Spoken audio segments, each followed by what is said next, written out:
Hello दोस्तों, science के इस महत्वपूर्ण क्लास में आपका स्वागत है। चलिए स्टार्ट करते हैं आज का पहला प्रश्न। निम्नलिखित में से किस यौगिक का उपयोग श्वेत श्याम फोटोग्राफी में किया जाता है, ये आपसे पूछा जा रहा है। ऑप्शन देख लेते हैं। ऑप्शन ए है सिल्वर ऑक्साइड, बी है सिल्वर ब्रोमाइड, सी है सिल्वर क्लोराइड और सिल्वर ब्रोमाइड दोनों, और डी है एक से अधिक और ई है इनमें से कोई नहीं। तो अगर हम इसके आंसर की बात करें तो सिल्वर क्लोराइड और सिल्वर ब्रोमाइड दोनों हो जाएगा इसका आंसर। और किस चीज में उपयोग किया जाता है ये हो गई बात। वहीं आपको पता होना चाहिए किसकी किसकी बात हुई है। सिल्वर क्लोराइड को जिसको AgCl लिखते हैं, वहीं बात करें सिल्वर ब्रोमाइड को तो AgCl की बात हो रही है। ठीक, तो ये सब क्या है, इसको आप इस तरह से लिख सकते हैं। या फिर सिल्वर ऑक्साइड, सिल्वर आयोडाइड की अगर बात हो रही हो तो ध्यान रखिएगा ये सब जो है प्रमुख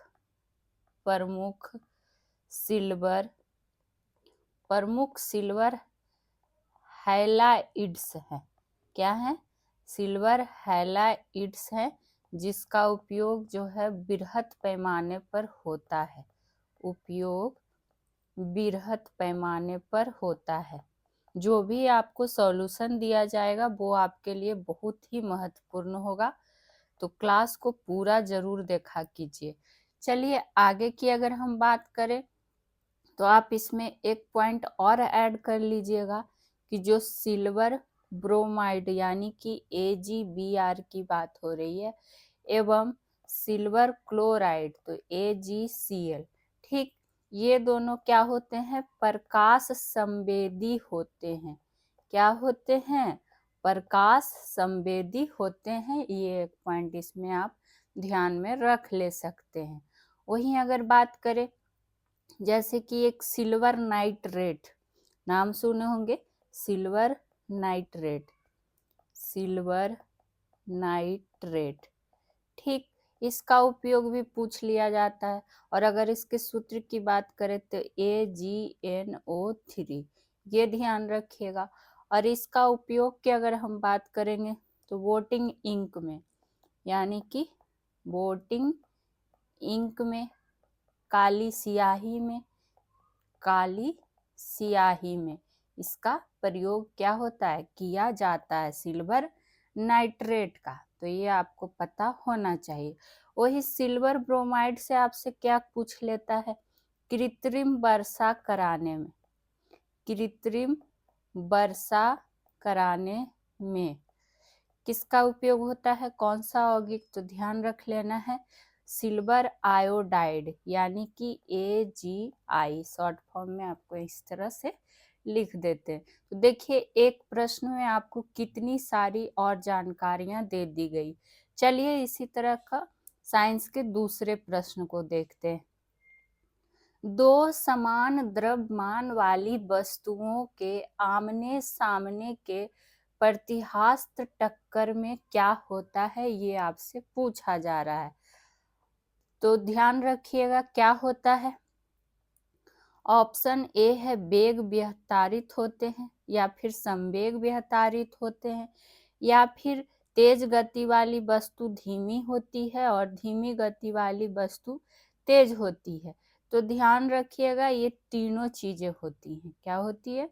तीनों चीजें जब होंगी तो ऑप्शन आंसर क्या हो जाएगा इसका? उपयुक्त में से एक से अधिक। ठीक, तो ये तीनों सेंटेंस भी आपको ध्यान में रख लेना है कि क्या क्या होगा। वहीं अगर बात करें कि एक पॉइंट यहाँ पर ऐड ऑन कर सकते हैं कि आमने सामने की प्रतिहास्त टक्कर में, पहले तो इतनी सारी चीजें जान गए कि क्या क्या होता है। वहीं कुछ और पॉइंट जैसे कि ध्यान रखिएगा प्रक्षेप्य की अगर बात आएगी तो प्रक्षेप्य क्या होता है? रुक जाएगा और लक्ष्य उसी गति से दूर चला जाएगा। लक्ष्य उसी गति से क्या होगा, दूर चला जाएगा। तो ये पॉइंट इसमें आप क्या करेंगे, नोट डाउन एक्स्ट्रा में कर ले सकते हैं। ठीक है, चलिए आगे के प्रश्न को देख लेते हैं। किसी वस्तु के औसत वेग और औसत गति का अनुपात क्या है, ये आपसे पूछा जा रहा है। और ध्यान रखिएगा सारे एनसीईआरटी बेस्ड क्वेश्चन ही हैं। तो इसका अगर राइट आंसर की बात करें तो 1 या 1 से कम हो जाएगा। ठीक, ये बात हो गई। वहीं वेग की जब बात आती है तो आपको पता होना चाहिए कि वेग जो है विस्थापन में क्या है, परिवर्तन की दर है, परिवर्तन की दर है। तो ये एक बात हो गई। वहीं और पॉइंट की अगर हम इसमें बात करें तो ध्यान रखिएगा कि विस्थापन जो होता है, विस्थापन की बात जब आई है तो विस्थापन जो है हमेशा दूरी के बराबर या फिर उससे क्या होता है, उससे छोटा होता है। तो ये एक पॉइंट ऐड ऑन कर लीजिएगा। वहीं और अगर इसमें कुछ इम्पोर्टेंट टर्म की बात कर लें तो और देखिए, चाल की बात जब आई है तो चाल क्या है, दूरी में परिवर्तन की दर है, दूरी में परिवर्तन की दर है।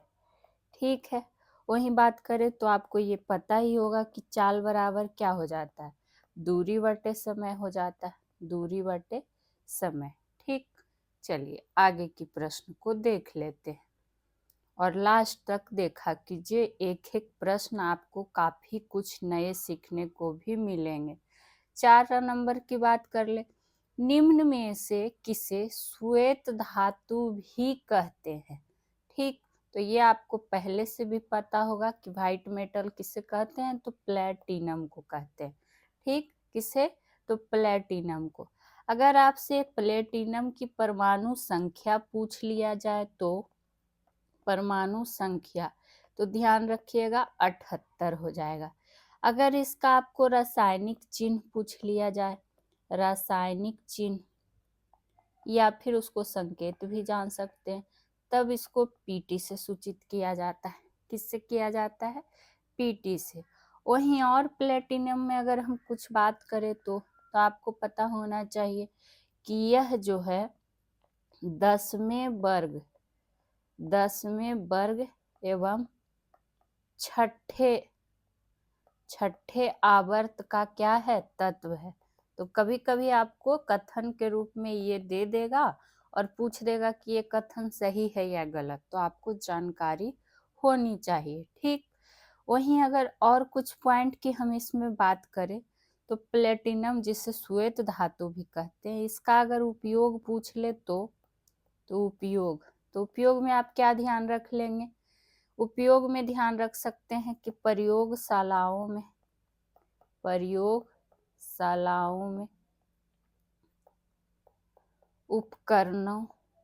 उपकरणों या फिर क्या कहता है, इलेक्ट्रोडों और क्या कहता है, धातुओं और आभूषणों। देखते होंगे ना, प्लेटिनम का आभूषण भी आता है, आभूषण आदि के निर्माण में किया जाता है। तो उपयोग भी आपको लिख लेना है, निर्माण में किया जाता है। ठीक, चलिए आगे के प्रश्न को देख लेते हैं। निम्न में से किस रसायन के कारण पटाखा फूटने से चमकदार लाल रंग दिखाई देता है। ठीक, तो ये दिखाई देता है किसके कारण, तो स्ट्रांसियम के कारण। तो ये बात एक ध्यान रख लेना है, ये तो इसके आंसर की बात हो गई। स्ट्रांसियम की अगर हम बात करें तो ये आपको पता होना चाहिए कि इसका परमाणु संख्या कितना होता है या परमाणु क्रमांक, तो ये 38 होता है। कितना होता है, 38 होता है। ठीक, अगर आपसे इसका आविष्कारक पूछ लिया जाए तो आविष्कारक, तो ध्यान रखिएगा आविष्कारक हो जाएंगे क्रूइक्सिंक। कौन थे आविष्कारक? तो क्रूइक्सिंक हो जाएंगे इसके आविष्कारक। वहीं और अगर इसमें, चलिए इतना काफी है, ये ध्यान रखना है कि पटाखा फूटने पर। वहीं अगर यही प्रश्न रहता कि पटाखों में, देखिए किस तरह से लोग कंफ्यूज हो जाते हैं, पटाखों में हरा रंग देने के लिए, यहाँ पर तो लाल रंग की बात हुई थी। अब जब पूछे कि हरा रंग देने के लिए किस रसायन का उपयोग किया जाता है, तब ध्यान रखिएगा बेरियम क्लोराइड का। किसका? बेरियम क्लोराइड, यानी कि BaCl2। ठीक, ये पॉइंट याद रखिएगा।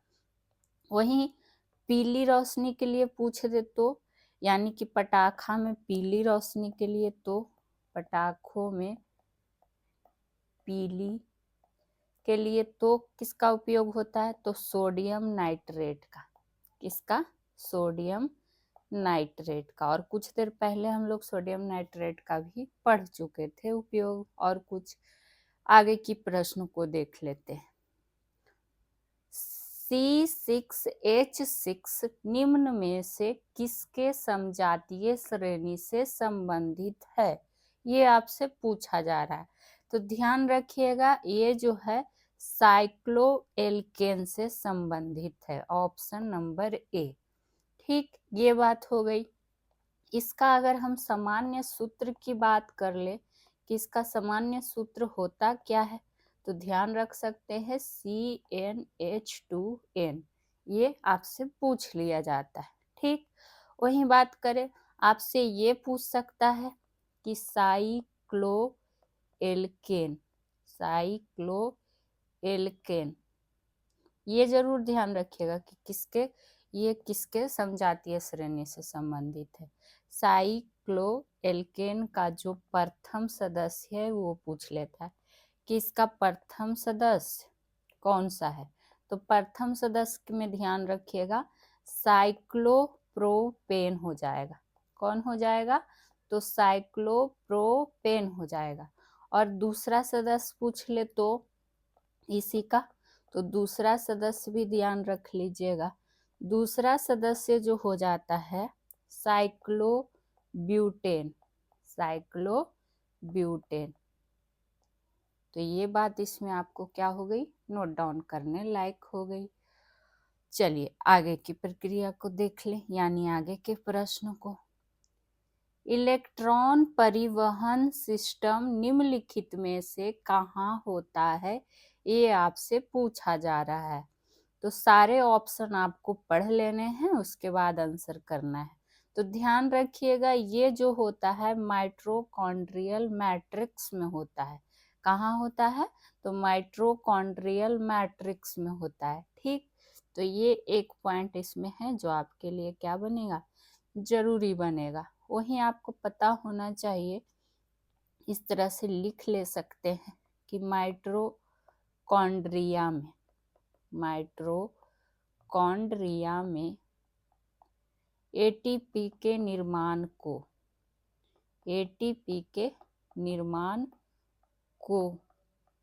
क्या है? एटीपी के निर्माण को इस तरह से लिख लीजिएगा, ऑक्सीडेटिव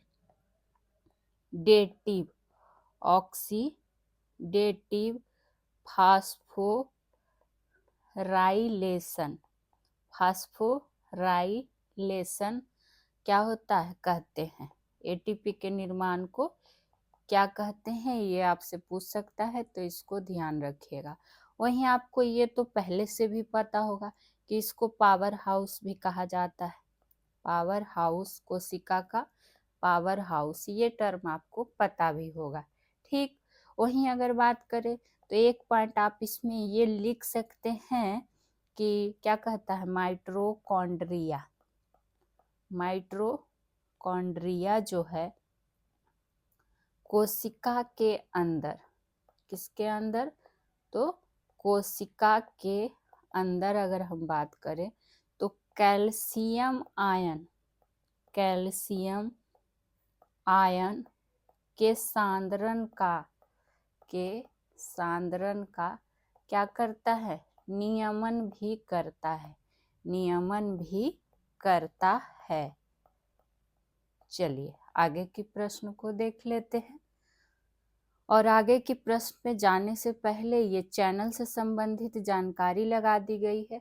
तो जो कोई भी बिहार शिक्षक भर्ती या फिर किसी भी प्रतियोगी परीक्षा की तैयारी करते हैं तो जीके जीएस के निचोड़ सॉल्यूशन के लिए solution by PJ channel subscribe कर लीजिएगा।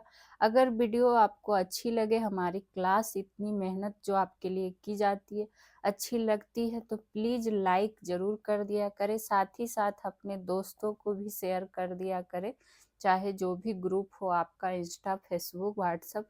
और प्लीज़ इस क्लास को देखने के बाद एक कमेंट के रूप में अपनी प्रतिक्रिया ज़रूर दें कि क्लासेस आपको कैसी लगती हैं और रेगुलर अटेंड किया करें, क्योंकि आपको एनसीईआरटी बेस्ड बिल्कुल एग्जाम पैटर्न क्वेश्चन कराया जा रहा है, वो भी फ्री ऑफ कॉस्ट।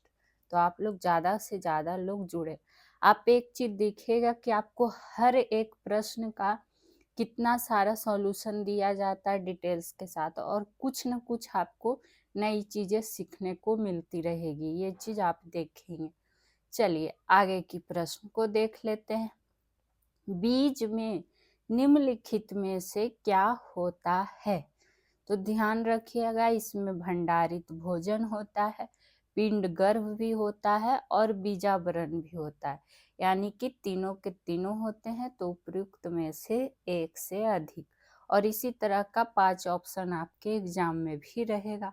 वहीं अगर बात करें, आपसे पूछ लिया जा सकता है कि बीजों का जो अंकुरन हो, बीजों का अंकुरन, उसकी क्षमता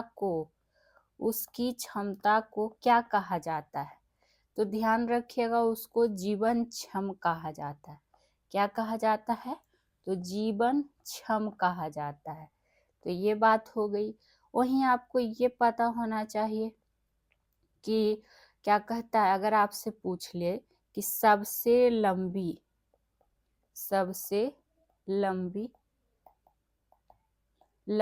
जीवन क्षमता, सबसे लंबी जीवन क्षमता में याद रखिएगा, ये भारतीय कमल में पाई जाती है। किस में पाई जाती है?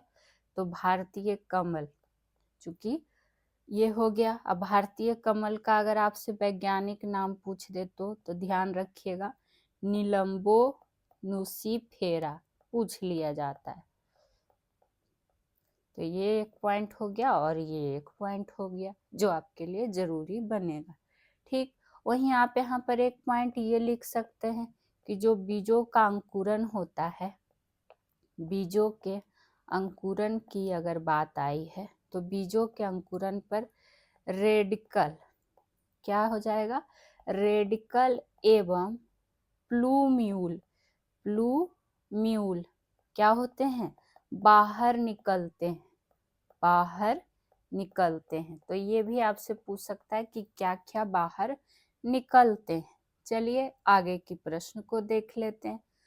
क्लोरोफिल सूर्य के प्रकाश के खाली स्थान तरंग दैर्घ्य को क्या करता है? अवशोषित करता है। कौन सा रंग, ये आपसे पूछा जा रहा है। तो ध्यान रखिएगा, ये लाल और नीला रंग को क्या कर लेता है? अवशोषित कर लेता है। और यही प्रक्रिया जो होती है कि सूर्य के प्रकाश के लाल और नीले तरंगदैर्घ्य को जो अवशोषित कर लेता है, ये क्या कहलाता है? तो प्रकाश संश्लेषण, फोटोसिंथेसिस की क्या कहलाती है? प्रक्रिया कहलाती है। ये एक बात हो गई। वहीं आपको ये लिख सकते हैं कि पौधे जो हैं क्लोरोफिल की उपस्थिति में, किसकी उपस्थिति में? तो क्लोरोफिल की उपस्थिति में क्या करते हैं? उपस्थिति में प्रकाश संश्लेषण के माध्यम से, प्रकाश संश्लेषण के माध्यम से क्या बनाते हैं? तो ग्लूकोज का निर्माण करते हैं। ये जरूर नोट डाउन कर लीजिएगा। ग्लूकोज का निर्माण करते हैं। ठीक है, ये प्रश्न हम इसलिए भी नहीं भूलते हैं ना कि एक बार हम इंटरव्यू देने गए थे और उसमें हमसे यही प्रोसेस पूछा गया था कि आप बताइए प्रकाश संश्लेषण में क्या प्रक्रिया होती है और किस चीज़ का निर्माण होता है। तो ये प्रश्न हम तो नहीं भूल सकते हैं क्योंकि पूछा हुआ हमसे प्रश्न है, तो आप लोग भी क्या करिएगा, ध्यान में रख लीजिएगा। चलिए आगे की प्रश्न को देख लेते हैं।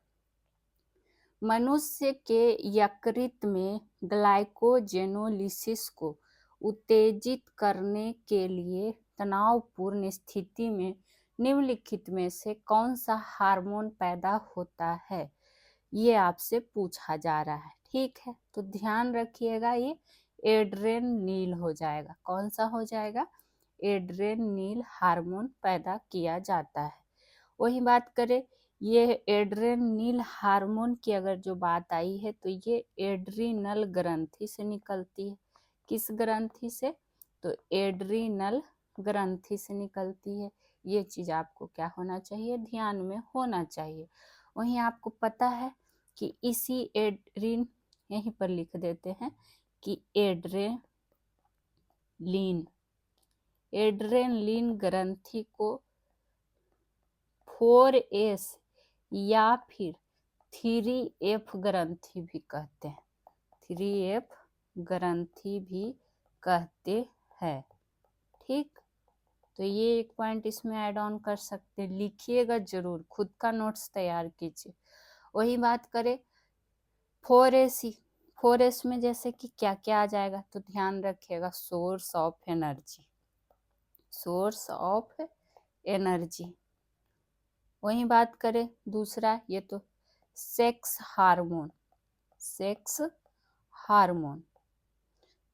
तीसरा की बात करें, चूंकि 4S है, साल्ट रिटेनिंग, साल्ट रिटेनिंग काफी महत्वपूर्ण बिंदु बताया जा रहा है, ध्यान रखिएगा।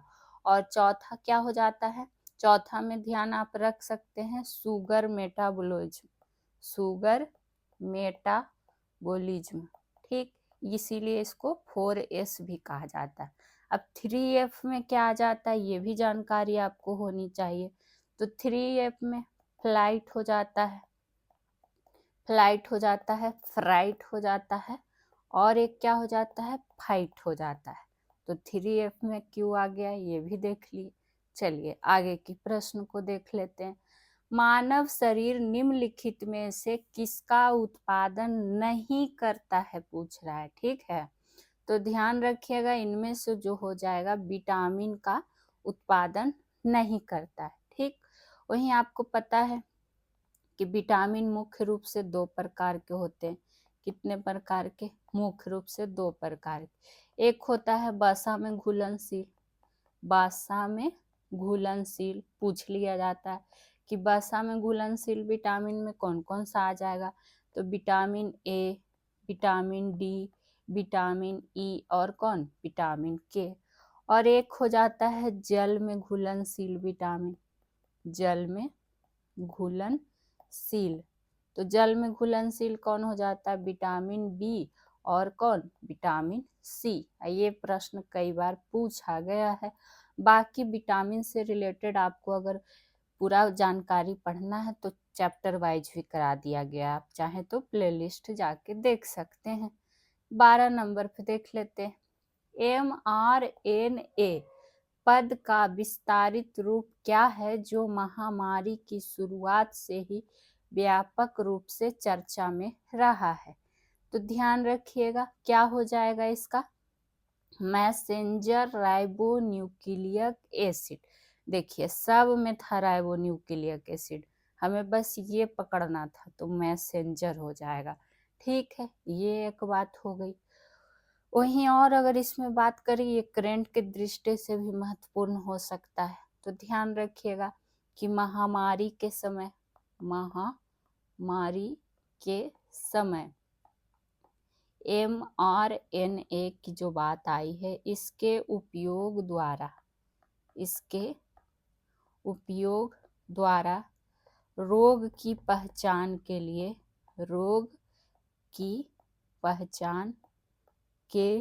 लिए RT-PCR का उपयोग किया जाता है। किसका प्रयोग किया जाता है? तो RT-PCR का उपयोग किया जाता है। ये आप ध्यान रख लेंगे इस प्रश्न में। चलिए आगे की चर्चा कर लेते हैं। 13 नंबर प्रश्न। और हाँ, इसके PDF के लिए आप टेलीग्राम ग्रुप से जुड़ सकते हैं। 13 नंबर आ चुका है। मानव शरीर में श्वसन वर्णक कहाँ पाया जाता है? तो ये पाया जाता है लाल रक्त कणिकाओं में। कहाँ? तो लाल रक्त कणिकाओं में। और लाल रक्त कणिकाओं में ही हीमोग्लोबिन वर्णक भी पाया जाता है। हीमोग्लोबिन वर्णक भी पाया जाता है। ठीक है, ये बात हो गई। वहीं अगर बात करें इसमें, तो आपको पता होना चाहिए कि हीमोग्लोबिन की जब बात आई है तो ये ऑक्सीजन से अभिक्रिया करके, किससे? तो ऑक्सीजन से अभिक्रिया करके क्या करता है? एक अस्थाई, अस्थाई नहीं, एक अस्थाई यौगिक बनाता है। और वो क्या होता है? वो होता है ऑक्सी हीमोग्लोबिन। Oxy haemoglobin. तो ये बात भी आप इसमें ध्यान रख लेंगे। और यही ऑक्सी हीमोग्लोबिन जो है रुधिर परिसंचरण के द्वारा शरीर के विभिन्न कोशिकाओं तक पहुंचता है। ठीक है, आगे की ओर चर्चा कर लेते हैं। निम्न में से कौन सा यौन संक्रमण रोग एक जीवाणु के कारण होता है? तो ध्यान रखिएगा, इनमें से कौन कौन सा हो जाएगा? तो सुजाक भी हो जाएगा, और क्या हो जाएगा? सिफिलिस भी हो जाएगा, चूंकि जीवाणु के कारण पूछा है। तो यानी ए और बी दोनों, तो उपयुक्त में से एक से अधिक। एड्स किसके कारण? तो ये तो विषाणु के कारण होता है। किसके कारण? तो विषाणु के कारण। ये बात हो गई। वही बात करें रिट्रो वायरस के कारण एड्स की बात आई। रिट्रो वायरस के कारण, ये बात भी आप ध्यान रख सकते हैं। वहीं अगर बात करें कुछ और यौन संक्रमण रोग की, यौन संक्रमण रोग, ठीक, जिसमें ध्यान रखिएगा क्या होता है? एक गोनोरिया, गोनोरिया हो सके आपको विकल्प छांटने के रूप में दे दे। एक हो गया सिफिलिस, फिर जनन अंग पर मस्से, जनन अंग पर मस्से, ये भी यौन संक्रमण रोग के अंतर्गत ही आते हैं। ठीक है, चलिए आगे के प्रश्न की चर्चा कर लिया जाए। निष्क्रिय गैसें प्रदर्शित करती हैं।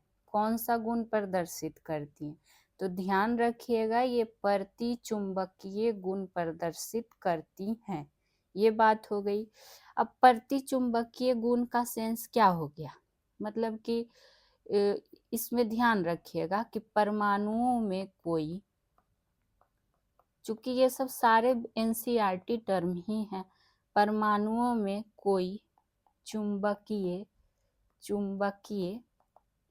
आघूर्ण नहीं होता है।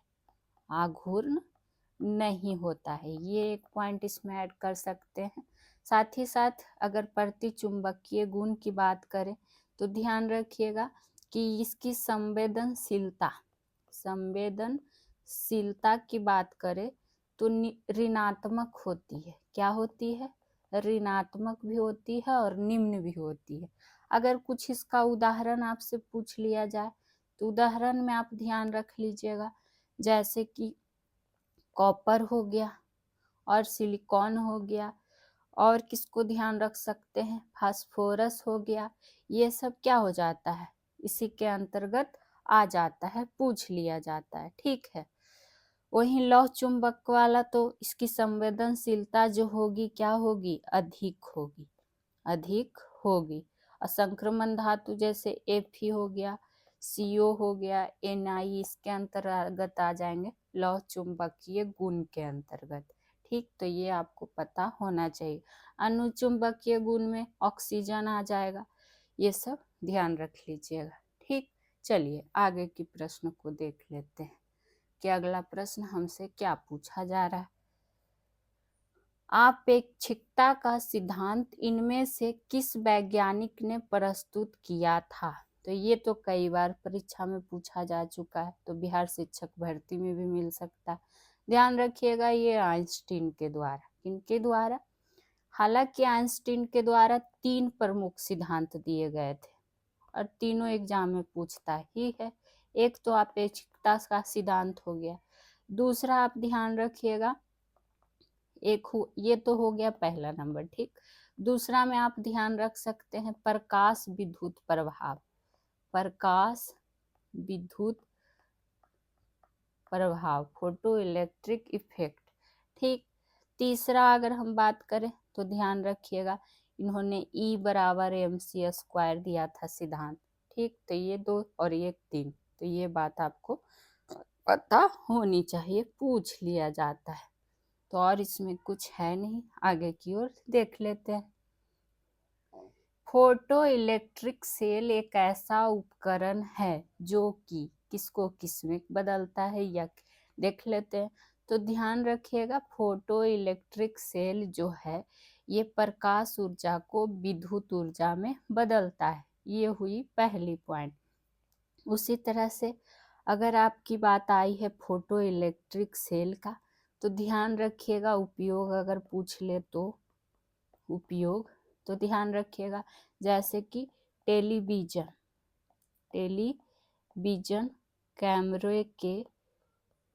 कैमरे के दृश्यों के प्रकाशन के लिए, दृश्यों के प्रसारण के लिए इसका क्या होता है, उपयोग किया जाता है, ठीक। वहीं आप इसमें और उपयोग में ध्यान रखना चाहें तो धातु के आवरणों में छिद्रों का पता लगाने में भी क्या होता है, इसका उपयोग किया जाता है, ठीक। चलिए आगे की चर्चा कर लेते हैं। और आगे जाने से पहले फिर से कहना चाहेंगे कि अगर आपको क्लास अच्छी लगती है तो प्लीज़ लाइक ज़रूर किया करें और साथ ही साथ शेयर भी कर दिया कीजिए और एक कमेंट तो ज़रूर किया कीजिए। आपके कमेंट से हमें भी मोटिवेशन मिलता है और आप खुद देखो, आप लोगों के लिए इतनी मेहनत की जाती है। प्रश्नों का लेवल आप खुद देखो कि आपको कितने जगह ऐसे मिलेंगे फ्री ऑफ कॉस्ट। तो बस आप लोग खुल के सपोर्ट कीजिए और कुछ नहीं, आपको पढ़ाई जो भी मेरे पास सुविधा है उसके अकॉर्डिंग बहुत ही अच्छी तरीके से दी जाएगी और रेगुलर दी जाएगी। और आप solution by PJ channel subscribe कर लीजिएगा, इसी तरह का एनसीईआरटी बेस्ट आपको मिलता रहेगा। और जो लोग भी कमेंट करते हैं कि पीडीएफ में आंसर लगा के दिया करें, उनसे कहना चाहेंगे कि आप एक बार क्लास को पूरा कर लीजिए, उसके बाद जाके आप रिवीजन के तौर पे खुद से उसमें आंसर लगा के देखिए, आपके लिए ज़्यादा ही अच्छा रहेगा, हेल्पफुल रहेगा। बाकी आप लोग का कुछ कमेंट रहे तो ज़रूर बताया करें। नारियल के छिलके में क्या है मौजूद, कौन सा ऊतक उसे कठोर और दृढ़ बनाता है, ये पूछा जा रहा है। और देखिए 5 ऑप्शन के साथ एक एक प्रश्न महत्वपूर्ण है, खास करके जो आपको इससे संबंधित रिलेटेड क्या कहता है सॉल्यूशन दिया जाता है ना, वो आप मिस ना करें, नोट डाउन कर लिया कीजिए बिहार शिक्षक भर्ती वाले। तो ये इसका आंसर क्या हो जाएगा, ध्यान रखिएगा स्क्लेरन कायमा, ऑप्शन नंबर बी, ठीक। वही बात हो गई। अगर स्क्लेरन कायमा की बात करें तो ध्यान रखिएगा इसकी जो कोशिका होती है लंबी होती है, संकरी होती है और क्या होती है, दोनों सिरों पर नुकीली होती है। बिल्कुल आप लोग को हम दिल से पढ़ाते हैं एकदम बढ़िया मेहनत करके कि ताकि आप लोग को पेड बैच जैसा फील हो, क्योंकि पेड बैच में भी आपको ऐसे ही मिल रहा है। तो मेरी यही कोशिश रहती है कि फ्री में है तो इसका मतलब ये नहीं कि फ्री जैसा पढ़ा के निकल जाए, बिल्कुल आपको जिससे हेल्प एग्जाम में मिले। तो आप लोग भी बस सपोर्ट कीजिए। वहीं अगर इसके कोशिका भित्ति की बात कर ले तो कोशिका भित्ति जो होती है ना वो मोटी होती है। कैसी होती है? तो मोटी होती है। ये बात हो गई। और यह क्या होता है? किसके बारे में बात हो रही है? स्क्लेरल फाइबर के बारे में। तो ये मृत होता है। ये बात भी आपको ध्यान होना चाहिए। क्या होता है? तो मृत होता है। वहीं आगे की बात करें और बाकी नारियल के छिलका में मौजूद होता है, ये तो आप देख ही लिए। चलिए 18 के बाद चर्चा कर लेंगे 19 नंबर का। प्रकाश की गति निम्न में से किस माध्यम में क्या होगी? न्यूनतम होगी, आपसे पूछा जा रहा है। ठीक है, तो न्यूनतम की जब बात आएगी तो ये हो जाएगा कांच में, यानी कि शीशा की बात हो रही है। और ये प्रश्न कई सारे एग्जामों में पूछा भी जा चुका है। वहीं अगर बात करें प्रकाश की गति की, तो ध्यान रखिएगा ये अपवर्तनांक पर। किस पर? प्रकाश की गति माध्यम के अपवर्तनांक पर क्या करती है? निर्भर करती है। तो ये एक प्रश्न आपसे पूछ लिया जा सकता है। चूंकि अपवर्तनांक बराबर होता क्या है? तो निर्वात में प्रकाश की चाल और बटा क्या होता है? माध्यम में प्रकाश की चाल। तो ये बात भी आप नोट डाउन कर ले सकते हैं। ठीक है, वहीं चलिए आगे की ओर बात कर लेते हैं कि अगला प्रश्न आपसे क्या पूछा जा रहा है। अवतल दर्पण द्वारा बनाया गया प्रतिबिंब वास्तविक उल्टा वस्तु आकार के बराबर होता है या ये होता है, लेकिन वस्तु की स्थिति कैसी होनी चाहिए, तब कब? ये आपसे पूछा जा रहा है। तो देखिए ऑप्शन ए के अकॉर्डिंग है वक्रता केंद्र से परे, फोकस पर, अनंत पर। तो ध्यान रखिएगा इनमें से कोई नहीं होगा। क्यों नहीं होगा? अभी बताते हैं। देखिए अगर रहता बराबर होता है कब? जब यदि वस्तु की स्थिति जो है वक्रता केंद्र पर हो। किस पर हो? वक्रता केंद्र पर हो। यहाँ पर वक्रता केंद्र से परे दे दिया था, तो इसलिए क्या हो गया? ऑप्शन नंबर ई हो जाएगा इसका राइट आंसर। बाकी प्रतिबिंब कैसा बनेगा ये आपको पहले ही क्लियर कर दिया गया है। ठीक है, चलिए आगे की प्रश्न को देख लेते हैं। और प्लीज कमेंट जरूर किया करें, बार बार आपसे गुजारिश कर रहे हैं। आगे की ओर चलते हैं 21 नंबर प्रश्न पे।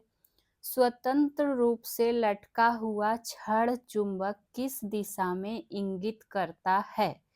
तो अगर बात करें किस दिशा में, तो ध्यान रखिएगा भौगोलिक उत्तर, भौगोलिक दक्षिण दिशा में। ये तो हुई इसके आंसर की बात।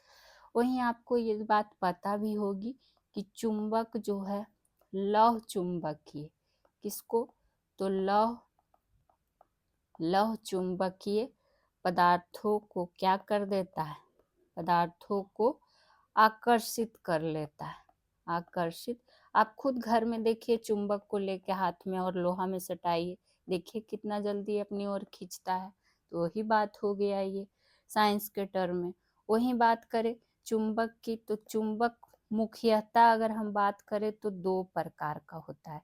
कितने प्रकार का होता है? तो 2 प्रकार का। एक होता है क्या? प्राकृतिक चुंबक, और इसका उदाहरण ही आपसे पूछेगा, ना कि परिभाषा। तो उदाहरण में क्या ध्यान रख सकते? लोड स्टोन ध्यान रख सकते हैं, ये मैग्नेटाइट ये ध्यान रख सकते हैं। उसी तरह से अगर दूसरे की बात करें जो कि होता है कृत्रिम चुंबक। और इतना तो आपका भी है कि प्राकृतिक क्या होता है, कृत्रिम क्या होता है। तो इसमें आ जाता है जैसे छड़ हो गया, नाल हो गया, या फिर चुंबकीय